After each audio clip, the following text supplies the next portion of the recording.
Osmotic pressure is a colligative property. Colligative property कैसे, तो वो भी मैंने आपको बताया। अब एक क्वेश्चन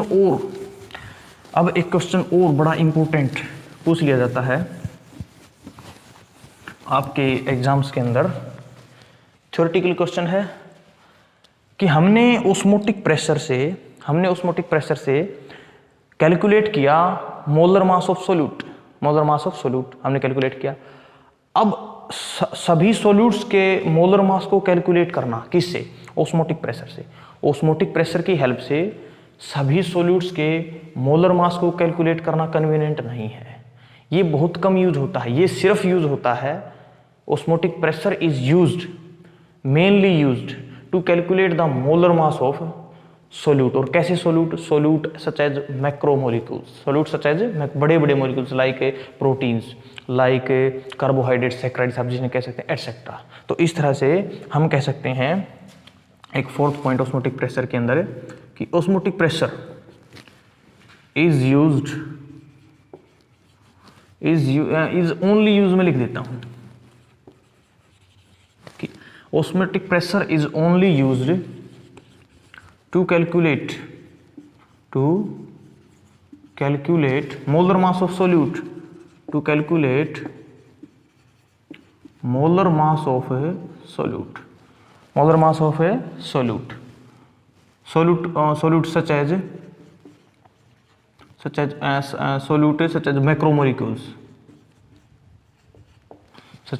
मैक्रोमोलिक्यूल्स। तो जो मैक्रोमोलिक्यूल्स होते हैं, बड़े बड़े मोलिक्यूल्स होते हैं जिनका मास बहुत ज़्यादा होता है, मैक्रोमोलिक्यूल से जैसे पॉलीमर हो गए, जैसे प्रोटीन्स हो गए, जैसे कार्बोहाइड्रेट या सैकराइड्स आप बोल लो, एटसेट्रा। तो इस तरह से जिन मॉलिक्यूल्स का साइज बड़ा है, मास भी बड़ा है, उनको बोलते हैं मैक्रोमोलिक्यूल्स। और मैक्रोमोलिक्यूल्स के मोलर मास को कैलकुलेट करने के लिए ही यूज होता है ऑस्मोटिक प्रेशर। अब ऐसा क्यों है? बिकॉज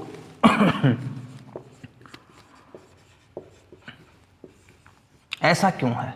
देखिए ऐसा क्यों है, osmotic pressure is a colligative property, लेकिन कोलिगेटिव प्रॉपर्टी तो और भी है, RLVP है, एलिवेशन इन बॉइलिंग पॉइंट है, डिप्रेशन इन फ्रीजिंग पॉइंट है, 3 कोलिगेटिव प्रॉपर्टी और हैं। तो बाकी सारे केसेज में वो 3 यूज होती हैं, बट मैक्रोमोलिक्यूल्स के मोलर मास को कैलकुलेट करने के लिए ऑस्मोटिक प्रेशर यूज हो। तो ऐसा क्यों है? इसको दूसरे तरीके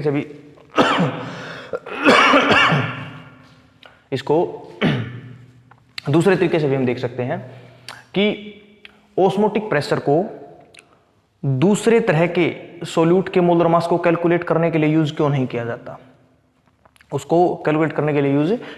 जाता, तो वो भी आपसे पूछ सकता है। तो दोनों का आंसर मैं दूंगा। देखिए पहला रीजन क्या है कि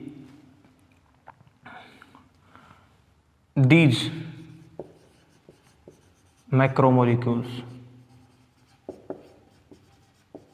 जैसे एग्जांपल भी लिख देता हूं मैं, प्रोटीन, जैसे कि protein are not a stable at a higher temperature, बोला जो अपना प्रोटीन है, इस तरह के मैक्रोमोलिक्यूल्स हैं, वो ज्यादा टेम्परेचर के ऊपर स्टेबल नहीं है। कि अगर ऐसा मेथड यूज किया गया कि जिसमें उसको हीट करना पड़े, तो वो प्रोटीन स्टेबल नहीं, वो टूट जाएगा, वो डीनेचुरेट हो जाएगा। तो अब ऐसा अगर हो जाएगा तो वहां पे जो दूसरी colligative property like elevation in boiling point, वो कामयाब नहीं है, वो वहां पे प्रेफर नहीं करेंगे। तो अब ऐसा कोई मेथड चाहिए जो ज्यादा टेम्परेचर पे ना हो, जैसे कि अपना ये हो गया ऑस्मोटिक प्रेशर। तो these macromolecules are not stable at higher temperature, therefore other methods या अदर CP कह लेते हैं, other colligative properties are not used, क्योंकि उनमें टेम्परेचर बढ़ाना पड़ता है, जैसे मैंने बताया elevation boiling point. Other colligative are not used but अब बोल रहा है ऑस्मोटिक प्रेशर को कोई, but osmotic pressure can B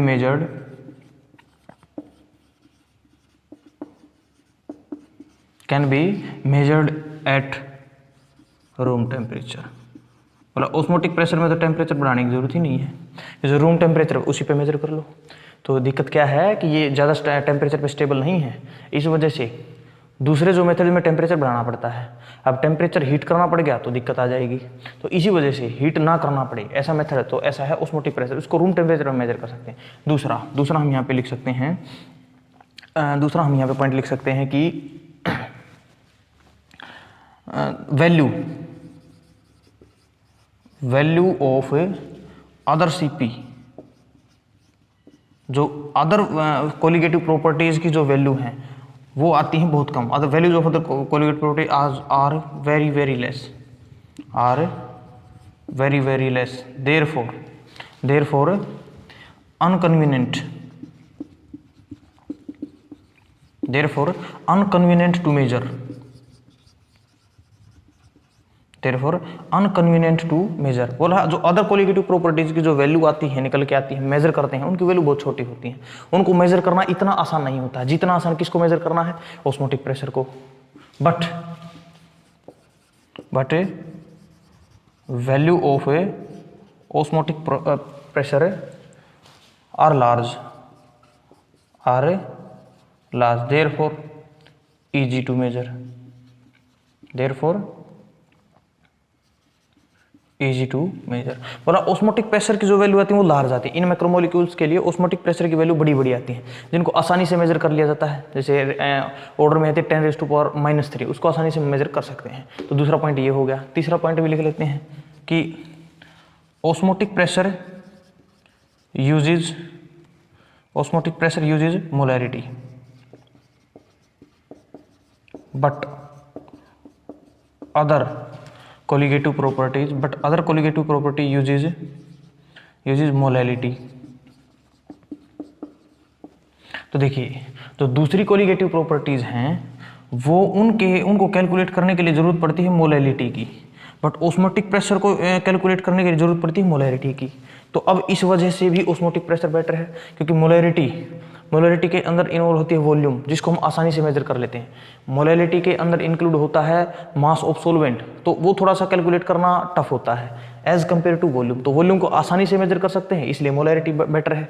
molarity मुश्किल से मेजर कर पाएंगे, तो इसलिए मोलैरिटी भी बेटर है। तो इन तीन रीजन की वजह से जो अपना ऑस्मोटिक प्रेशर है वो बेटर है अदर कोलिगेटिव प्रॉपर्टीज को मेजर करने, अदर कोलिगेटिव प्रॉपर्टीज को किसके केस में, to calculate the molar mass of solute, but सभी सोल्यूट के नहीं, सिर्फ और सिर्फ मोलर मास ऑफ मैक्रोमोलिक्यूल्स, ऐसे सोल्यूट जिनका साइज बड़ा है। तो इस तरह से आप ये बता पाओगे कि दूसरे मेथड्स के अंदर क्या दिखते हैं।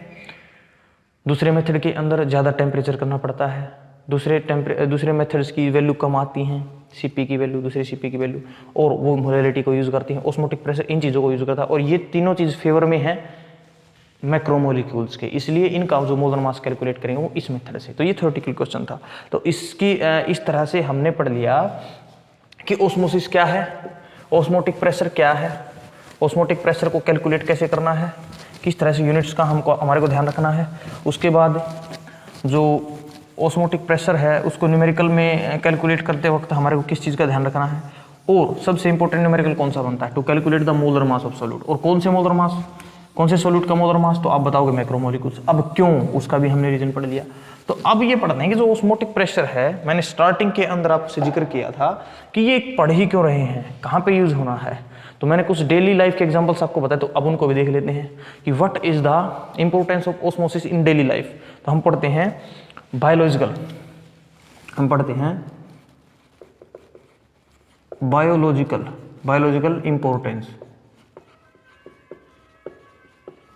इंपॉर्टेंस ऑफ ऑस्मोसिस, कि क्यों ऑस्मोसिस डेली लाइफ के अंदर जरूरी है, क्यों हम इसको पढ़ रहे हैं। तो देखिए, अब इसके लिए हमारे को एक चीज पढ़नी है। देखिए, ऑस्मोसिस का एग्जांपल भी इसके अंदर हो जाएगा कि ऑस्मोसिस का डेली लाइफ में एग्जांपल क्या है। अगर हम एग को रखते हैं वाटर के अंदर, और अगर हम एग को रखते हैं किसके अंदर, NaCl सॉल्यूशन के अंदर, NaCl का एक्वस सॉल्यूशन, ठीक है ना, एक्वस सॉल्यूशन ऑफ NaCl। तो हमने एक केस किया है कि हमने एक बिकर लिया, बिकर के अंदर हमने सिर्फ वाटर भरा, बिकर के अंदर हमने भरा वाटर, और जो अपना एग होता है अंडा, उसका जो ऊपर वाला कवर वो हमने हटा दिया, जो बना होता है कैल्शियम कार्बोनेट का, उसको हम हटा सकते हैं, उसको हम डिजोल्व कर सकते हैं HCl के अंदर। उसके बाद हमने उसके कवर को हटा लिया। अब जो एग के ऊपर सबसे ऊपर वाली जो हिस्सा होता है वो होता है मेम्ब्रेन, सेल मेम्ब्रेन, और वो एक काम करती है SPM की तरह, सेमी परमिएबल मेम्ब्रेन। मैं क्यों बता रहा हूँ, क्योंकि ओस्मोसिस में ज़रूरत पड़ेगी SPM की। तो हमने यहाँ पे इसके अंदर एग को छोड़ दिया, ऊपर वाला कवर हमने हटा रखा है, ऊपर वाला कवर हमने हटा रखा है।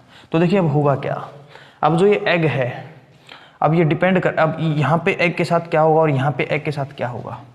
ये हमने ले लिया बिकर और ये इसके अंदर हमने भरा NaCl सॉल्यूशन, और इसके अंदर भी हमने सेम एग रखा, सेम एग हमने ये रखा, एग रख दिया। अब होगा क्या, देखिए इस केस के अंदर क्या होगा, इस केस के अंदर वाटर है, वाटर के अंदर, और यहाँ पे एग है। तो जो एग के सेल, एग सेल की जो कंसंट्रेशन है, एग सेल की जो कंसंट्रेशन है वो कम है। एग सेल की कंसंट्रेशन क्या है, हाई। एग सेल के अंदर जो कंसंट्रेशन है वो हाई है, मींस एग के अंदर सोलवेंट के अंदर ज़्यादा मिले हुए हैं। बट यहाँ पे क्या है, वाटर, प्योर सोलवेंट है।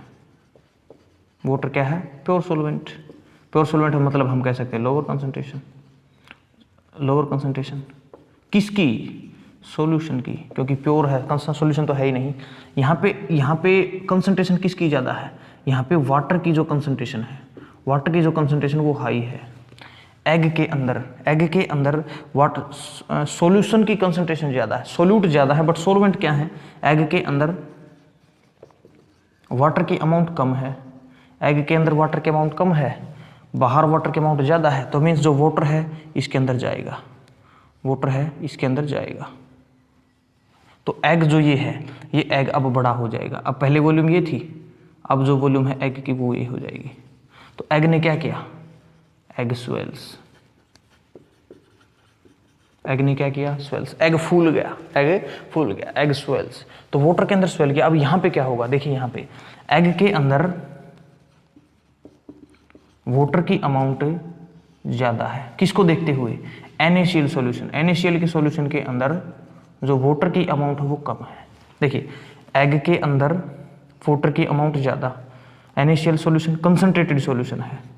कैसा सॉल्यूशन है, कंसंट्रेटेड, मतलब सोल्यूट ज़्यादा है, सोलवेंट कम है। मीन्स एग को देखते हो यहाँ पे वाटर कम है, यहाँ पे वाटर ज़्यादा है। तो अब क्या होगा, अब ऑस्मोसिस में हमने क्या पढ़ा था, सेमी परमिएबल मेम्ब्रेन के थ्रू सोलवेंट के मॉलिक्यूल्स की मूवमेंट कहाँ से, हायर कंसंट्रेशन टू लोअर। अब देखिए हायर कंसंट्रेशन किसकी बोल रहा हूँ, सोलवेंट की। सोलवेंट की अमाउंट जहाँ ज़्यादा हो वहाँ से, जहाँ सोलवेंट की अमाउंट कम है। अब सोलवेंट की अमाउंट कहाँ कम है, यहाँ कम है, तो अब वाटर आएगा बाहर, अब वाटर आएगा बाहर, ये आ गया वाटर बाहर। तो अब वाटर बाहर आया, तो अब ये एग श्रिंक हो जाएगा, छोटा हो जाएगा। अब जो इतना बड़ा था एग वो छोटा सा रह गया। अब जो वॉल्यूम नहीं बनी वो ये बनी। तो एग ने क्या किया, एग ने किया श्रिंक, तो एग श्रिंक्स। तो जो एग है यहाँ पे एग की श्रिंकिंग हुई, यहाँ पे एग स्वेल हुआ, किसकी वजह से, किसकी वजह से, बिकॉज ऑफ ऑस्मोसिस। जो रीजन था ऑस्मोसिस से। अब कैसे ऑस्मोसिस से, देखिए यहाँ पे वाटर अंदर गया, यहाँ पे सोलवेंट के मॉलिक्यूल से, प्योर सोलवेंट से सॉल्यूशन में गए, जहाँ पे सोलवेंट ज़्यादा था वहाँ से कम वाले स्थान पे गया, उसी को तो कहते हैं ऑस्मोसिस। यहाँ पे भी क्या हुआ, यहाँ पे भी जो वाटर के मॉलिक्यूल से, सोलवेंट के मॉलिक्यूल से हायर कंसंट्रेशन से लोअर कंसंट्रेशन में गई, हायर से लोअर में, और यही तो क्या था, ऑस्मोसिस। बट यहाँ पे दो ऑस्मोसिस की टाइप निकल के आती है। तो देखिए एक होता है एंडो ऑस्मोसिस, एक होता है एक्सो ऑस्मोसिस। वैसे तो बायो की चीज़ें हैं जो मैं आपको पढ़ा रहा हूँ, बट फिर भी बता देता हूँ। एक एंडो ऑस्मोसिस और एक एक्सो ऑस्मोसिस। एंडो ऑस्मोसिस, देखिए एंडो का मतलब जो अंदर, एंडो ऑस्मोसिस का मतलब क्या है कि net movement of solvent, net movement of solvent molecules किसके अंदर, इनटू द सेल, या फिर कह सकते हैं इनसाइड द सेल। यहां पे क्या हो जाएगा, एक्सो का मतलब बाहर, तो नेट मूवमेंट लिखेंगे हम, नेट मूवमेंट किसकी, net movement of solvent molecules, of solvent molecules कहाँ, आउटसाइड दी सेल। तो जब सेल के अंदर सॉल्वेंट के मॉलिक्यूल जाएं उसको बोलेंगे एंडोऑस्मोसिस। एंडोऑस्मोसिस होगा तो क्या होगा, सेल स्वेल, फूलेगी सेल, साइज बढ़ेगा, वॉल्यूम बढ़ेगी। और जब सेल से वाटर बाहर आएगा तो उसको बोलेंगे एक्सोऑस्मोसिस। और एक्सोऑस्मोसिस में क्या करेगा, श्रिंक, वॉल्यूम कम हो जाएगी, साइज पहले बड़ा था अब छोटा होगा। उसके एंडोऑस्मोसिस केस में तो पहले साइज छोटा था फिर होगा बड़ा। तो ये देखिए, तो एंडोऑस्मोसिस एक्सोऑस्मोसिस कब होता है, एंडोऑस्मोसिस कब होगा, एंडोऑस्मोसिस होगा जब कंसंट्रेशन ऑफ सॉल्यूशन कम है, किससे, कंसंट्रेशन ऑफ सेल, कि जो सॉल्यूशन सेल के अंदर है उसकी कंसंट्रेशन ज़्यादा है, मतलब वहाँ पे सॉल्वेंट के पार्टिकल कम हैं, और जो सॉल्यूशन हमने बाहर लिया है उसकी कंसंट्रेशन क्या हो, कम, मीन्स वहाँ पे सॉल्वेंट के मॉलिक्यूल ज़्यादा है। अब दूसरे तरीके से भी हम इसको डिफाइन कर सकते हैं। देखिए, अब यहाँ पे कंसंट्रेशन जो आई उसको हमने मान लिया concentration of a solution. Egg के अंदर जो कंसंट्रेशन थी उसको हमने मान लिया कंसंट्रेशन ऑफ एग या concentration of cell, concentration of a cell, ये दो चीज़ें मान ली। अब किसकी ज़्यादा है, कंसंट्रेशन सेल की ज़्यादा है, कंसंट्रेशन सॉल्यूशन की कम है। तो अब हमने ऑस्मोटिक प्रेशर का फॉर्मूला भी लर्न कर लिया कि पाई इक्वल टू CRT, और हमने एक इक्वेशन भी पढ़ी थी कि pi is directly proportional to concentration. तो अब इस सॉल्यूशन की कंसंट्रेशन ज़्यादा है तो इसका ऑस्मोटिक प्रेशर भी क्या हुआ, ज़्यादा। इसकी कंसंट्रेशन कम है, सेल की कंसंट्रेशन कम है तो इसका ऑस्मोटिक प्रेशर भी कम। तो हम ये भी कह सकते हैं, या इसको दूसरा डिफाइन करने का तरीका दूसरा भी है, कैसे, कि जब पाई, किसका पाई, सॉल्यूशन का कम है, किसके पाई से, पाई ऑफ ए सेल, कि जब पाई ऑफ सेल कम है, सेल का ऑस्मोटिक प्रेशर, सेल के अंदर जो ऑस्मोटिक प्रेशर है वो ज़्यादा है, और सॉल्यूशन का ऑस्मोटिक प्रेशर कम है। तो अब क्या होगा, अब भी होगा एंडोऑस्मोसिस। तो इस तरह से हमने एंडोऑस्मोसिस देखा, इसी तरह से एक्सोऑस्मोसिस देखा। इसके अपोजिट केस हो जाएगा एक्सोऑस्मोसिस का। एक्सोऑस्मोसिस कब होगा, कि जब कंसंट्रेशन ऑफ सॉल्यूशन ज़्यादा है, किससे, कंसंट्रेशन ऑफ सेल से, कंसंट्रेशन ऑफ सेल, या फिर ऑस्मोटिक प्रेशर किसका, सॉल्यूशन का ज़्यादा है, किससे, ऑस्मोटिक प्रेशर किसका, ऑस्मोटिक प्रेशर ऑफ सेल। तो ये केस होता है कि कब एंडोऑस्मोसिस होगा, कब एक्सोऑस्मोसिस होगा, कितने टाइप हैं ऑस्मोसिस की। और बायोलॉजिकल मतलब सेल से रिलेटेड, लिविंग थिंग से रिलेटेड ऑस्मोसिस की जो एप्लीकेशन है वो क्या है, किस तरह से रिलेटेड है। तो ऑस्मोसिस को देखते हुए ही जो सेल स्वेल्स होती हैं या फिर सेल श्रिंक होती हैं। अब देखिए, जब एग स्वेल हो जाए और स्वेल होकर ब्रस्ट हो जाए, जब सेल स्वेल हो जाए, फूले, कब फूलेगी मैंने बताया, और फूल के ब्रस्ट हो जाए तो इसको हम बोलते हैं, एक प्रोसेस है हीमोलाइसिस।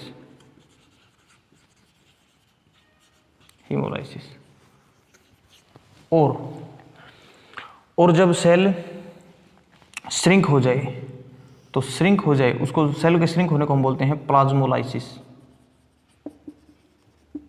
या फिर बोल देते हैं क्रीनेशन, तो दो डेफिनेशन निकल के आएगी कि क्रीनेशन क्या होता है, ये प्लांट सेल के लिए जनरली यूज होता है। प्लाज्मोलाइसिस क्या होता है, एक्सोऑस्मोसिस की वजह से सेल के अंदर से पानी बाहर चला जाता है, सेल की वॉल्यूम श्रिंक हो जाती है। इस प्रोसेस को नाम दे दिया क्रीनेशन, प्लाज्मोलाइसिस। किसके केस में होगा, एक्सोऑस्मोसिस के केस में। और व्हाट इज हीमोलाइसिस, हीमोलाइसिस का मतलब है कि वाटर की मूवमेंट सेल के अंदर होगी, एंडोऑस्मोसिस, उसकी वजह से सेल स्वेल होगी, सेल स्वेल होकर ब्रस्ट फट जाए तो उसको हम बोल देते हैं हीमोलाइसिस। तो इन दोनों डेफिनेशन को भी आप ध्यान रखेंगे। डेफिनेशन कैसे लिखनी है मैंने बता भी दिया आपको, तो खुद से डेफिनेशन बनाएं, खुद से इनकी डेफिनेशन लिखना सीखें, क्योंकि वही आपके एग्जाम में हेल्प करे थ्योरेटिकल क्वेश्चन के अंदर। तो अब इस तरह से हमने पढ़ा कि बायोलॉजिकल इंपॉर्टेंस क्या। अब इन्हीं चीज़ों को अप्लाई करते हैं हम अपनी बॉडी के अंदर भी, ह्यूमन की बॉडी के अंदर भी। तो देखिए ह्यूमन की बॉडी के अंदर कैसे अप्लाई कर सकते हैं हम, तो इसको मैं रेज कर रहा हूं।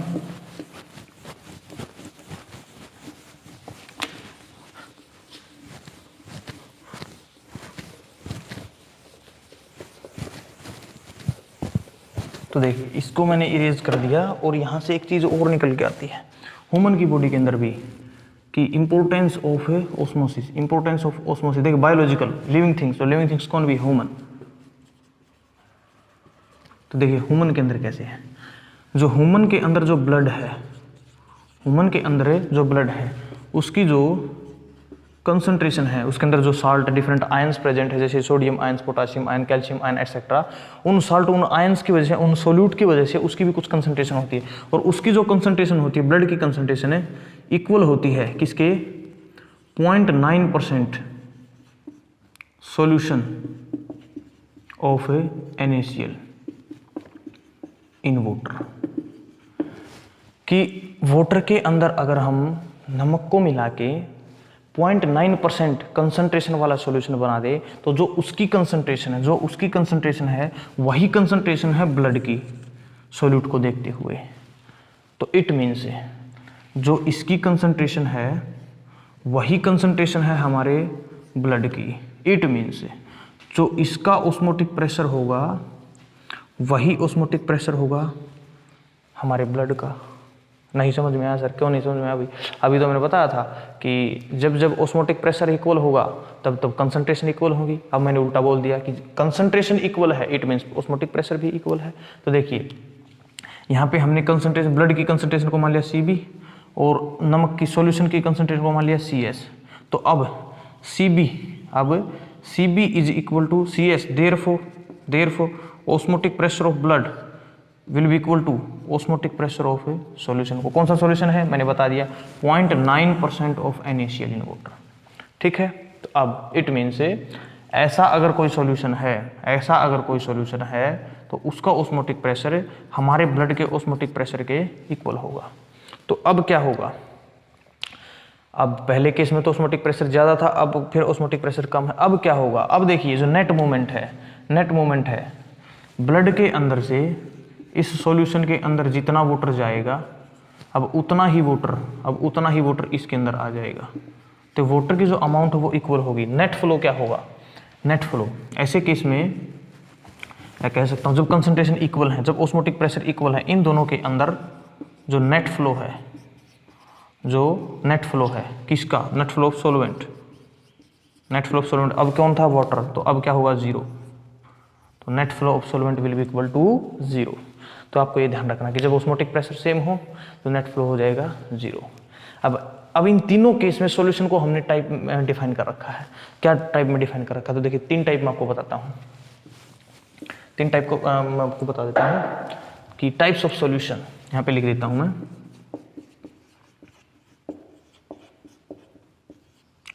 Types of a solution, first isotonic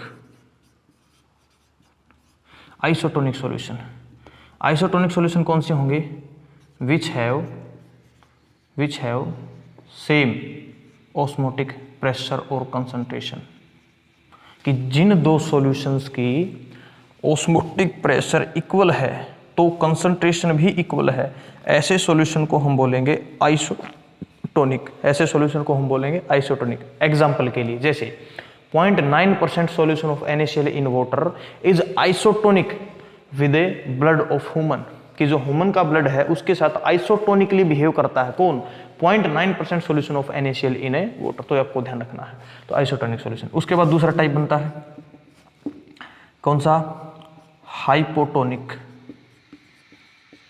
hypotonic solutions क्या होते हैं आपको बताना है। हाइपोटोनिक सॉल्यूशंस क्या होते हैं, तो देखिए हाइपो वर्ड का मतलब होता है लेस, कम, हाइपोटोनिक का मतलब कम। तो क्या होगा, विच हैव लेस कंसंट्रेशन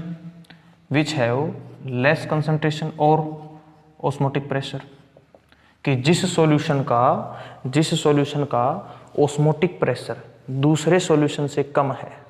ठीक है, जैसे हमने मान लिया osmotic pressure of A is lesser than osmotic pressure of B। 2 solution A और B मान लिए कि ऑस्मोटिक प्रेशर A का कम है B से, तो A is hypotonic solution.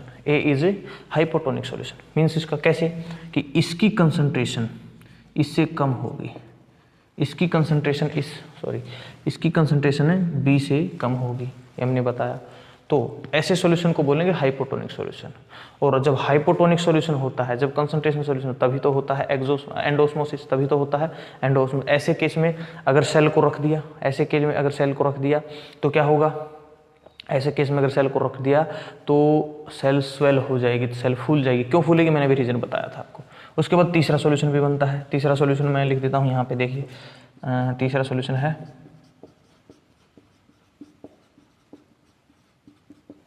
Hypertonic solution. तीसरा मैंने लिख दिया हाइपरटोनिक सॉल्यूशन। तो देखिए हाइपर का मतलब क्या होता है, ज्यादा।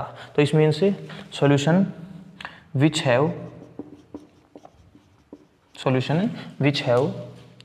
मोर कंसंट्रेशन या फिर ऑस्मोटिक प्रेशर, या फिर ऑस्मोटिक प्रेशर, कि जिस सॉल्यूशन का ऑस्मोटिक प्रेशर किसी दूसरे से ज़्यादा है, किसी दूसरे से ज़्यादा है, तो हम उसको कहते हैं। तो अब वही एग्जांपल ले लेते हैं कि osmotic pressure of A is greater than osmotic pressure of B. तो अब ऑस्मोटिक प्रेशर किसकी तरह बिहेव करेगा, हाइपरटोनिक सॉल्यूशन। इसी को दूसरे तरीके से भी लिखा जा सकता है कि concentration of A is more than concentration of B, concentration of A is more than concentration of B. तो अब भी ए किसके जैसा बिहेव करेगा, हाइपरटोनिक सॉल्यूशन। तो इसके अंदर क्या होगा, हाइपरटोनिक सॉल्यूशन के अंदर क्या होगा, इसके अंदर होगा एक्सोस्मोसिस, सेल क्या हो जाएगी, श्रिंक। तो अब ये सारी चीज़ें मैंने क्यों बताई है और ह्यूमन की बॉडी से रिलेटेड क्यों बताई हैं। अगर किसी सॉल्यूशन की कंसंट्रेशन 0.9% है तो वो आइसोटोनिक है।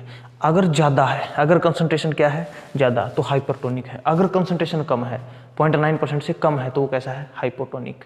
तो अब अगर आइसोटोनिक सॉल्यूशन के अंदर ऐसा सॉल्यूशन जिसकी कंसंट्रेशन है 0.9% से ज़्यादा है, 0.9% से ज़्यादा है, तो इस केस के अंदर आरबीसी को, हमारी ब्लड सेल्स को, हमारी आरबीसी को अगर ऐसे सॉल्यूशन में रख दिया, हाइपोटोनिक सॉल्यूशन के अंदर रख दिया, तो आरबीसी क्या करेगी, RBC will swell.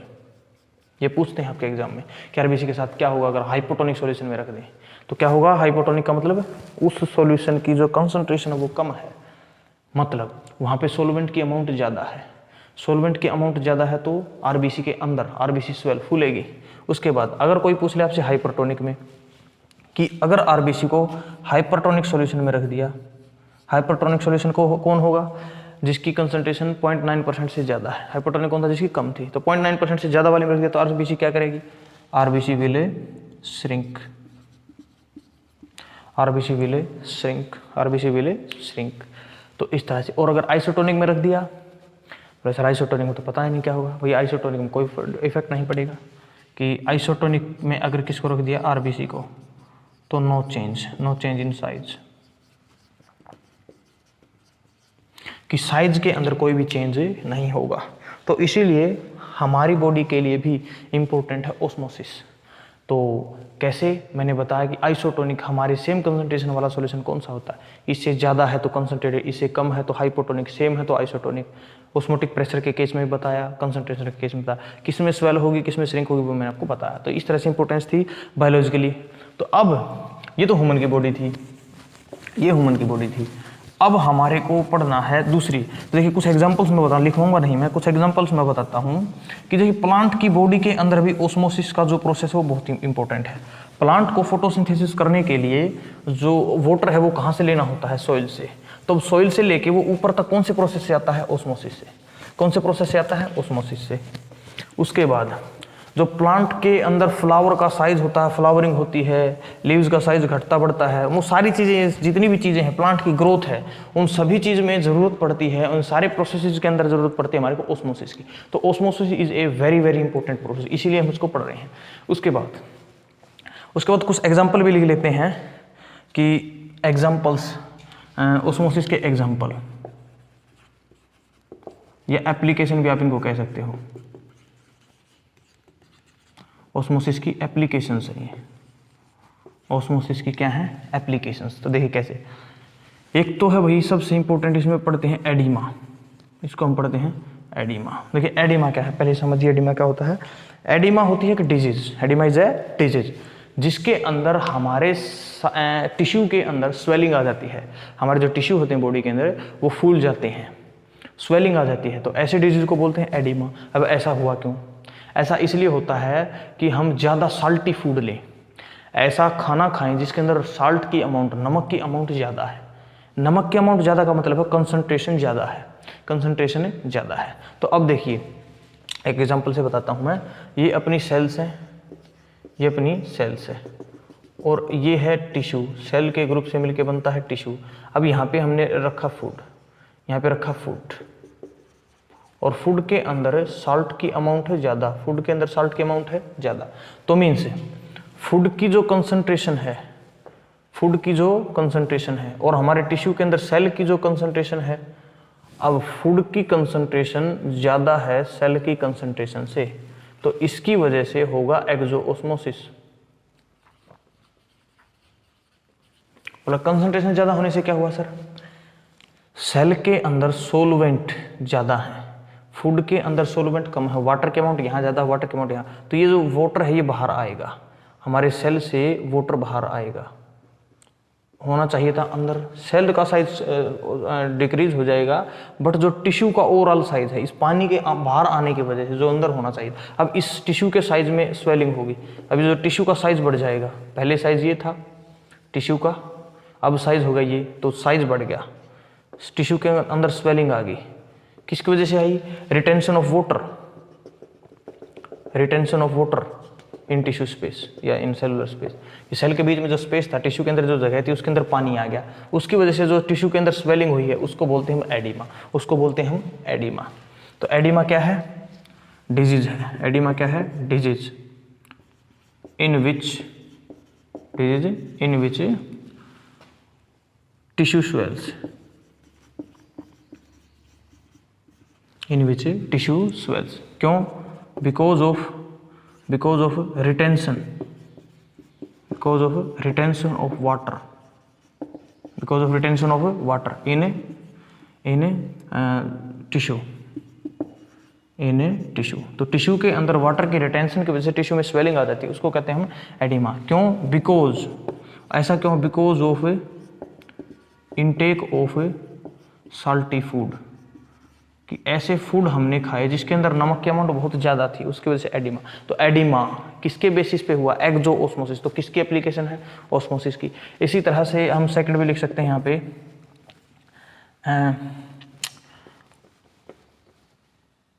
Using salt in making pickles,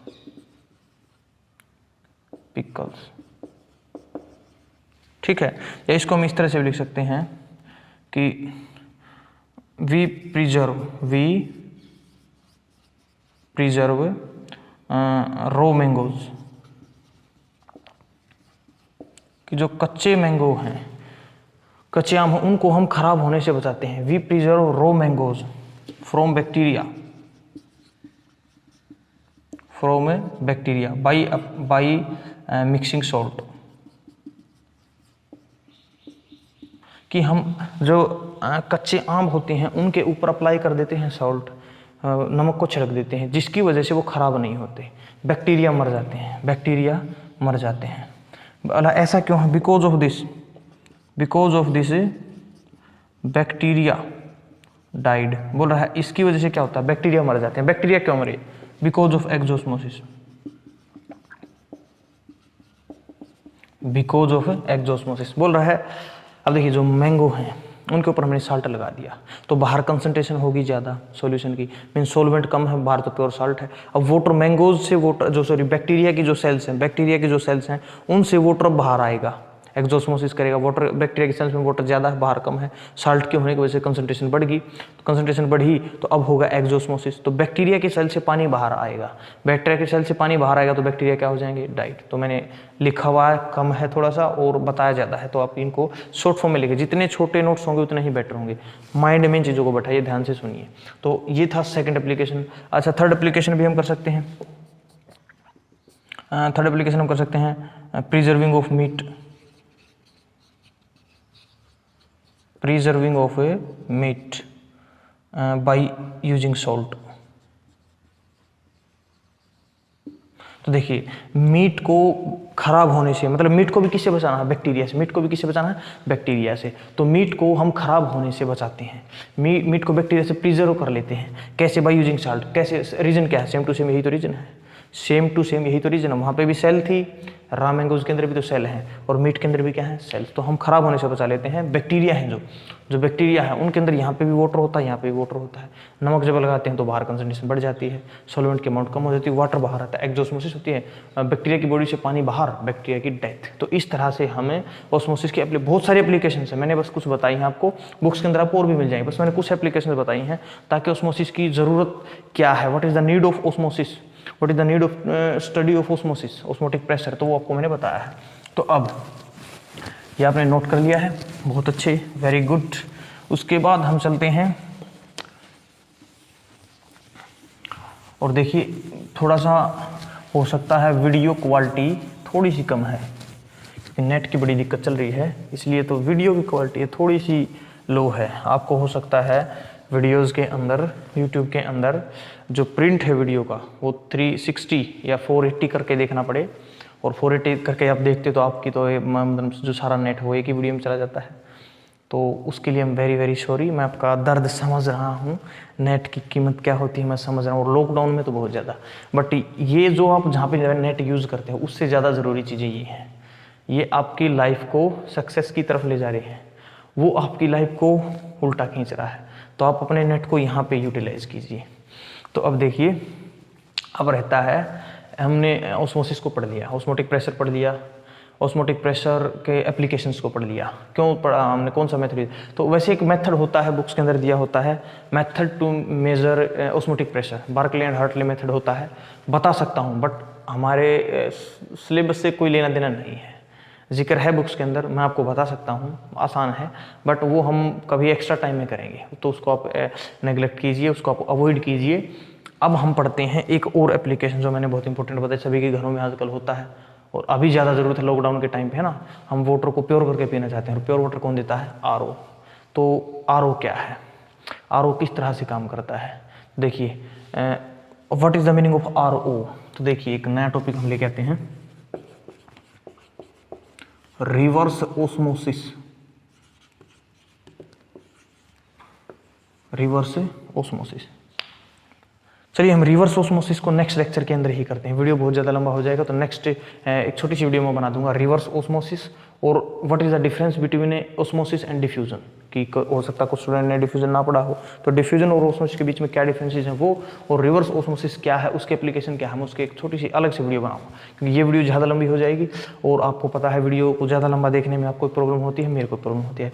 तो हम इस रिवर्स ऑस्मोसिस को और जो अपना डिफ्यूजन बिटवीन ये अपना जो डिफ्यूज़न और ओस्मोसिस है वो, उसको हम नेक्स्ट वीडियो में पढ़ते हैं। तो अगर वीडियो में कुछ दिक्कत आपको लगी है कंटेंट में, या फिर समझ नहीं आया कोई टॉपिक, तो कमेंट करके बताइए, मैं उसका सोल्यूशन जरूर नेक्स्ट वीडियो में बताऊंगा। और कमेंट कीजिए, मैं बोलता हूँ आपको कमेंट कीजिए अगर आप वीडियो को देख रहे हैं।